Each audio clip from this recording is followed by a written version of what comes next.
Let us start by looking at the tuition spectrum of all of these countries if you're planning to study abroad in 2026.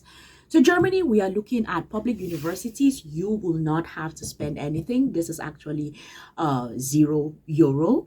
And then France, it is going to be for bachelors and non-EU students. You're going to be spending somewhere between 2,895 euro. And then Finland, it is actually €0 for doctoral students. So these are the like low subsidized places. You have Germany, France, Finland. Now let's look at the places where you will have to spend a little bit more money. Not a little bit, more money. So we have full investment. Netherlands, you're going to be spending somewhere between 9,000 to 20,000 euro. And then Canada, you're going to be spending around, give and take, 31,000 Canadian dollars.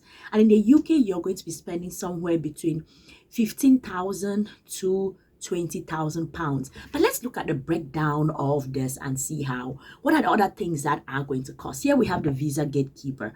Mandatory liquid cash that is needed. Minimum proof of funds is required in your bank account before visa approvals. So yes, tuition and everything may be subsidized or things like that, but some countries are going to require that you have some money in your account. Let's start with Germany.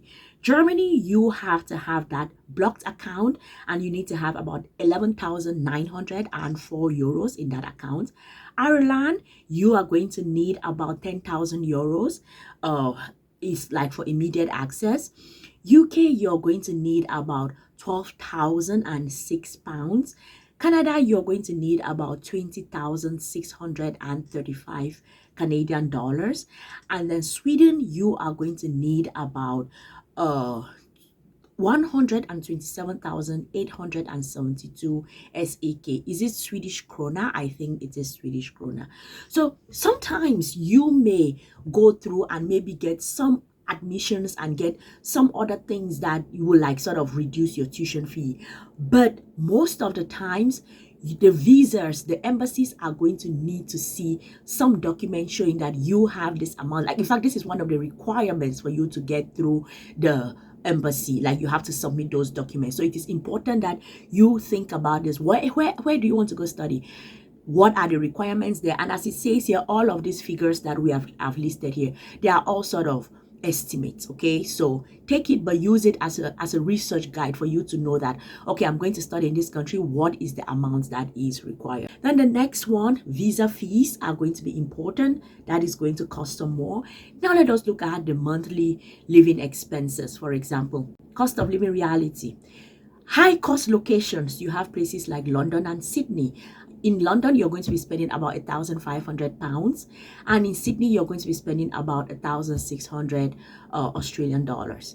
Europe, Berlin and Amsterdam, you're going to be spending somewhere between 900 to 1,300 euro. And then in Asia, Tokyo, as you can see, this is the only green one here, which is like, this is the affordable option. You all go to Tokyo, you're going to be spending somewhere around $700 in terms of I just saw this. This is actually a bowl of ramen. I'm just noticing this now that the research, oh, they have a bowl of ramen there, so you're going to be eating ramen all the time if you choose to go to Tokyo. Anyhow, but as you can see, this is the most affordable of all of those places. So you have to think about how much do you have to plan in terms of your living expenses. And then you have the hidden fees that are involved when you want to move abroad. And here, those are like several things for different countries. You have, of course, tuition, extremely visible. It is already there in your face. You have to pay that amount. But when you look at places like the UK, they have their healthcare, which is like 700 pounds and above that you have to pay annually. They call it the UK healthcare surcharges, I think. And then Australia has the OSHC, which is like a mandatory healthcare cover that you have to pay for. Finland, they have the student union fee that you have to pay for. Germany, they have the blocked account fee that you have to pay for. And then all of those universities actually have application fees, which means that as you do your budgeting, you have to think about this hidden cost. Like, what are the other things things that are not like tuition, visa, and what are the other things that I have to pay for. So in your whatever country you're going to, do well to research what are the other things that you will have to pay for. Okay, now let us give a spotlight to like specific countries, like high investment, but is it high reward? You really have to think about this, especially with immigration policies changing every day. You have to be informed about this and then now make a choice about does it make sense or does it not make sense. UK, the cost is very high, but the pros of it is that you are going to get a graduate visa. I was on Twitter yesterday, and I don't know if you all know Olumo of Derby. He posts like he lives in the UK, and he posts a ton of content about immigration in the UK and the lives of immigrants in the UK. And he was talking about Nigel Farage, in case Nigel Farage becomes the next MP, how like what we are witnessing with ICE in the US is going to be what is going to be happening in the UK. So this graduate visa that they are talking about, it really depends on the administration at the time, and you have to check with what are the rules at the time, because if some administrations are more immigration friendly, others are not. So it really is going to depend here and there, and in the UK they have that volatility. Now let us go to Australia. You have high rents, but the pro is that you're going to have high minimum wage. Oh my goodness, I actually know someone who lives in Australia, and I remember him telling me that he makes about $80 per hour doing some research work. And I was like, oh my goodness, that is really good as a student. He was like, yeah, you should come to Australia. And then Canada, they have a high tuition, but they have a clear PR. The pro is that they have a clear PR pathway. And then of course the con is rising living costs. You have to think about that, like make that choice, make an informed choice. Actually, that is why I do these videos, for you to make an informed choice. Ireland, the cost, you have that proof of funds that you have to pay for, but the pro is that they have the 1 to 2 years stay back, and then of course severe housing shortage. That is like always an issue in several countries. So this gives you an idea of what is going on. Europe, let us look here. The pros, you have Germany, 0 tuition fees, so that is good. France, they have subsidized, highly subsidized tuition fees, and then they actually also have subsidization for housing for international students, and I think that's amazing. Finland, it is free for PhDs, but the catch in Europe is Germany, you have that blocked account that you have to provide for. Netherlands, you're going to be spending about 9,000 to 20,000 just in terms of tuition fees, and they have a housing crisis. And then Sweden, they have a high cost of living. So those are the things that you have to worry about if you are going to stay in all of those countries. Guess what country wins at the end of the day? Japan. Yeah, y'all come to Japan. If y'all are coming to Japan, let me know, okay? Y'all are coming, let me know. I'll show you all around. I'll take you all to a ramen shop, okay? So the affordable alternative. Tuition fees in Japan, as you can see, everything here is green. There's no red in Japan. Ugh, we don't do red. We do greens, okay? Okay, tuition, you're going to be spending about $5,500 for national universities. Living expenses, you're going to spend about $700.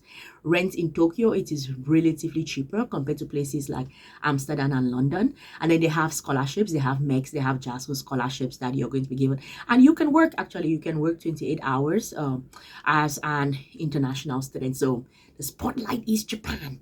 So what are the things that can actually help you offset this cost? Like as you're planning and budgeting and everything, things that can actually help you offset this cost is working as an international student. What can you do? Finland, you actually do 30 hours a week as an international student. UK, they give you 20 hours a week. Ireland, casual work is allowed. Australia, they give you about 48 hours for every 2 weeks. And then France, and then the other things that can happen is scholarships. Working on scholarships is really how you can sort of offset all of this excess cost. You have France, you have the IFOS. In fact, there are tons of scholarships in France, tons of scholarships in Sweden, tons of scholarships in Japan, tons of scholarships in Germany. All of these scholarships are in my database. I update the database every week. So you all go ahead, sign up for the database, because that is where everything is found: scholarships, graduate assistantships, tuition fee of universities, no application fee, sample CVs, sample SOPs. All of them are in that database. Okay, so you all go ahead and sign up for the database. So what are the things that you have to think about in your budget to study abroad for 2026?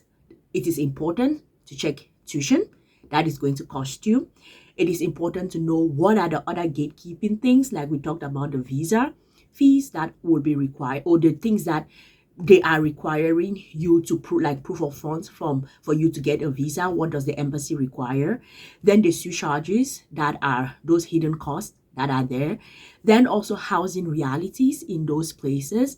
And after you've calculated all of those, that is going to give you a realistic amount. I actually suggest that you do this for each of the countries that you're looking at the options, and then see which one really comes out to be the cheapest option for you. I hope that this was able to provide you with some guidance as you think about budgeting your study abroad for this year, or even for next year. This should sort of be a guiding light for you as you do all of those things. Please do also like the video, share the video with your friends, your family, anyone that you know that is thinking about studying abroad. Share the video with them. Drop a comment below, even if it's just to say thank you, or tag some people that you think that this is going to help. I'm going to see you all in the next one. Subscribe, turn the notifications on. I'm going to see you all in the next one. Peace.